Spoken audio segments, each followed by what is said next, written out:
Hello ನಮಸ್ಕಾರ ಅಕ್ಕಂದಿರೇ.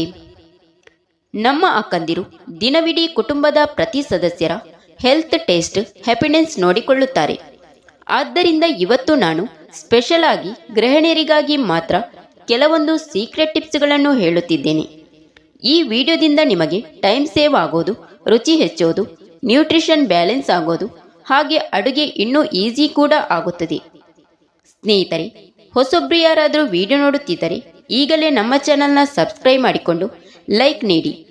Please ಅಕ್ಕಂದಿರೆ, comment ಬಾಕ್ಸಲ್ಲಿ useful tips ಎಂದು ಟೈಪ್ ಮಾಡಿ. ಬನ್ನಿ ಅಕ್ಕಂದಿರೆ, ಆ ಟಿಪ್ಸ್ಗಳು ಯಾವುದೆಂದು ನೋಡೋಣ. ಇಡ್ಲಿ ಮಾಡಲು ಅಕ್ಕಿಯನ್ನು ಬಿಸಿ ನೀರಿನಲ್ಲಿ ನೆನೆ ಹಾಕಿದರೆ ಅದರಿಂದ ತಯಾರಿಸುವ ಇಡ್ಲಿಯು ಮೆತ್ತಗೆ ಹೂವಿನ ಹಾಗೆ ಇರುತ್ತದೆ. ಅನ್ನ ಮಾಡುವಾಗ ನಿಂಬೆಹಣ್ಣಿನ ರಸವನ್ನು 4-6 ಹನಿಗಳಷ್ಟು ಹಾಕಿದರೆ ಅನ್ನ ಬೆಳ್ಳಗೆಯೂ ಮತ್ತು ಹುಡಿ ಹುಡಿಯಾಗಿಯೂ ಇರುತ್ತದೆ. ನಿಂಬೆಹಣ್ಣಿನ ರಸದ ಬದಲು ಸುಣ್ಣದ ತಿಳಿನೀರನ್ನು 1/4 ಚಮಚದಷ್ಟು ಬಳಸಬಹುದು. ಅಕ್ಕಿಯನ್ನು ತಿಂಗಳುಗಟ್ಟಲೆ ಕಾಪಾಡಬೇಕೆಂದರೆ ಅದರಲ್ಲಿ ಬೆಳ್ಳುಳ್ಳಿಯ ಎಸಳುಗಳನ್ನು ಬೆರೆಸಿಡಬೇಕು. ಮೆತ್ತೆಯನ್ನು ಚೆನ್ನಾಗಿ ಅರೆದು ಅದು ಗಂಜಿಯಂತೆ ಆದಾಗ ತೆಗೆದು ಚರ್ಮದ ಮೇಲಿನ ವ್ರಣಗಳು ಮತ್ತು ಇತರ ರೋಗಗಳಿಂದ ಉಂಟಾದ ಗಾಯಗಳ ಮೇಲೆ ಹಚ್ಚುತ್ತಾ ಬಂದರೆ ಗಾಯಗಳು ಬೇಗನೆ ವಾಸಿಯಾಗುತ್ತದೆ. ಕೆಂಡದ ಮೇಲೆ ಗೋಲಿ ಗಾತ್ರದ ಇಂಗನ್ನು ಹಾಕಿ ಅದರಿಂದ ಮೇಲಕ್ಕೇಳುವ ಹೊಗೆಗೆ ಉಪ್ಪಿನ ಜಾಡಿಯ ಒಳಭಾಗವನ್ನು ಹಿಡಿಯಬೇಕು. ನಂತರ ಆ ಜಾಡಿಯೊಳಗೆ ಉಪ್ಪಿನಕಾಯಿಯನ್ನು ಹಾಕಿ ಇರಿಸುವುದರಿಂದ ಅದು ಕೆಡುವುದಿಲ್ಲ. ದೋಸೆ ಮಾಡುವಾಗ ಮೊದಲು ತವಕ್ಕೆ ನೀರು ಹಚ್ಚಿ ಹಿಟ್ಟನ್ನು ಹರಡಿದರೆ ದೋಸೆ ತೆಳ್ಳಗೆ ಆಗುತ್ತದೆ. ನಂತರ ಎಣ್ಣೆ ಅಥವಾ ತುಪ್ಪವನ್ನು ಹಾಕಿ ಬೇಯಿಸಿದರೆ ದೋಸೆಯು ತೆಳ್ಳಗೆ ಗರಿಗರಿಯಾಗುತ್ತದೆ.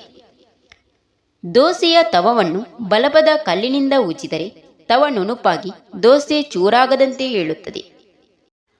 ಕೋಸು, ಮೂಲಂಗಿ, ಈರುಳ್ಳಿ ಮುಂತಾದವುಗಳಲ್ಲಿ ಗಂಧಕದ ಅಂಶ ಹೆಚ್ಚು. ಬೇಯುವಾಗ ಇವು ಕಟುವಾಸನೆಯನ್ನು ಹೊಮ್ಮಿಸುತ್ತದೆ.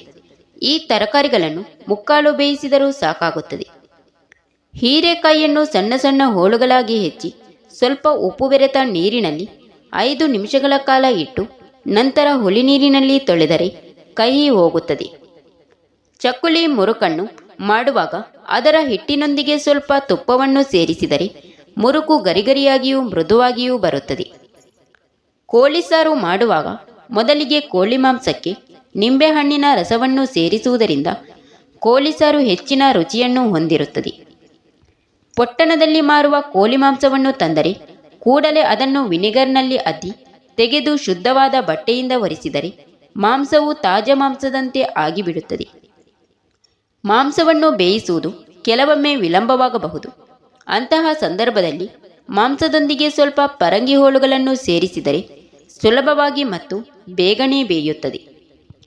ತರಕಾರಿಗಳನ್ನು ಚೆನ್ನಾಗಿ ಬಾಡಿಸಿ ಅಡುಗೆಯಲ್ಲಿ ಬಳಸುವುದರಿಂದ ಅದರಲ್ಲಿ ಸತ್ವಗಳು ನಾಶವಾಗುತ್ತದೆ. ಆದ್ದರಿಂದ ತರಕಾರಿಗಳನ್ನು ಬಾಡಿಸದೆ ಬೇಯಿಸುವುದು ಆರೋಗ್ಯದ ದೃಷ್ಟಿಯಿಂದ ಒಳಿತು. ಎಲೆ ಮೂಲಂಗಿಯನ್ನು ಚಿಕ್ಕ ಚಿಕ್ಕ ಹೋಳುಗಳಾಗಿ ತುಂಡರಿಸಿ ಬಿಸಿಲಿನಲ್ಲಿ ಒಣಗಿಸಿ ಪುಡಿ ಮಾಡಿ ನೀರಿಗೆ ಹಾಕಿಕೊಂಡು ಕುಡಿಯುತ್ತಾ ಬಂದರೆ ಬಿಕ್ಕಳಿಕೆ ತೊಂದರೆಯು ಸಂಪೂರ್ಣ ದೂರವಾಗುತ್ತದೆ. ಕುರಿಯ ಮಾಂಸವನ್ನು ಸ್ವಲ್ಪ ಹೊತ್ತು ಶುದ್ಧಪಡಿಸಿದ ನಂತರ ಅದನ್ನು ಪರಂಗಿ ಎಲೆಯಲ್ಲಿ ಸುತ್ತಿಟ್ಟು ನಂತರ ಬೇಯಿಸಿದರೆ ಬೆಂದ ಮಾಂಸವು ಮೃದುವಾಗಿರುತ್ತದೆ. ಮಾಂಸವನ್ನು ತಂಪು ಪೆಟ್ಟಿಗೆಯಲ್ಲಿ ಸಂರಕ್ಷಿಸಿ ಇಡುವುದಾದರೆ ಅದನ್ನು ಇಡಿಯಾಗಿ ಇಡಬೇಕು. ತುಂಡುಗಳಾಗಿ ಕತ್ತರಿಸಿ ಇಡಬಾರದು. ಹಾಗೆ ತುಂಡರಿಸುವುದರಿಂದ ಕೆಡುವ ಸಾಧ್ಯತೆ ಇರುತ್ತದೆ.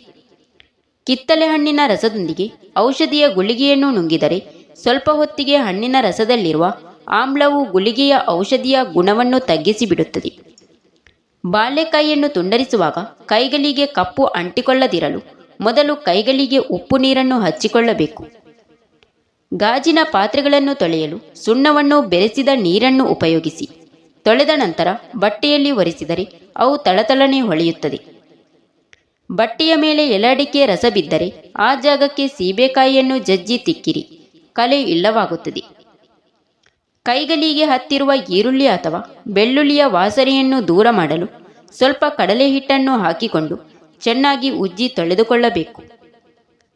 ಬಟ್ಟೆಗೆ ಉಂಟಾಗುವ ಬಹುಪಾಲು ಕಲೆಗಳನ್ನು ಟೊಮೆಟೊ ಹಣ್ಣಿನ ರಸ ತೆಗೆದು ಬಿಡುತ್ತದೆ. ಕಲೆಯಾದ ಸ್ಥಳದಲ್ಲಿ ಟೊಮೆಟೊ ಹಣ್ಣಿನ ರಸವನ್ನು ಉಜ್ಜಿ 1 ಗಂಟೆಯ ನಂತರ ತೊಳೆದರೆ ಕಲೆಗಳು ಮಾಯವಾಗುತ್ತದೆ. ಮೊಟ್ಟೆಯು ನೆಲದ ಮೇಲೆ ಬಿದ್ದು ಒಡೆದಾಗ ಆ ದ್ರವದ ಮೇಲೆ ಉಪ್ಪಿನ ಪುಡಿಯನ್ನು ಹಾಕಿದರೆ 5 ನಿಮಿಷಗಳ ನಂತರ ಸುಲಭವಾಗಿ ಅದನ್ನು ಸ್ವಚ್ಛಗೊಳಿಸಬಹುದು. ದುರ್ನಾತವೂ ಬರುವುದಿಲ್ಲ. ಮಕ್ಕಳ ಬಟ್ಟೆಯ ಮೇಲೆ ಬಬಲ್ ಗಮ್ ಅಥವಾ ಚ್ವಿಂಗಮ್ ಅಂಟಿಕೊಂಡಿದ್ದರೆ ಅದರ ಮೇಲೆ ಮಂಜುಗಡ್ಡೆಯ ತುಂಡನ್ನು ಇರಿಸುವುದರಿಂದ ಸುಲಭವಾಗಿ ತೆಗೆಯಬಹುದು. ಬಟ್ಟೆಗೆ ತುಕ್ಕಿನ ಕಲೆ ಹಿಡಿದಿದ್ದರೆ ಆ ಜಾಗಕ್ಕೆ ನಿಂಬೆಹಣ್ಣಿನ ರಸ ಮತ್ತು ಉಪ್ಪನ್ನು ಬೆರೆಸಿದ ಮಿಶ್ರಣವನ್ನು ಹಚ್ಚಿ ಬಿಸಿಲಿನಲ್ಲಿ ಒಣಗಿಸಿ. Thank you for watching. ಸ್ನೇಹಿತರೆ, ವಿಡಿಯೋ ಇಷ್ಟ ಆದರೆ ಒಂದು ಲೈಕ್ ನೀಡಿ, ವಿಡಿಯೋನ ನಿಮ್ಮ ಫ್ರೆಂಡ್ಸಿಗೆ ಶೇರ್ ಮಾಡಿ, ಚಾನಲ್ನ ಸಬ್ಸ್ಕ್ರೈಬ್ ಮಾಡಿಕೊಂಡು ನಿಮ್ಮ ಅನಿಸಿಕೆಗಳನ್ನು ಕಮೆಂಟ್ ಮೂಲಕ ತಪ್ಪದೇ ತಿಳಿಸಿ.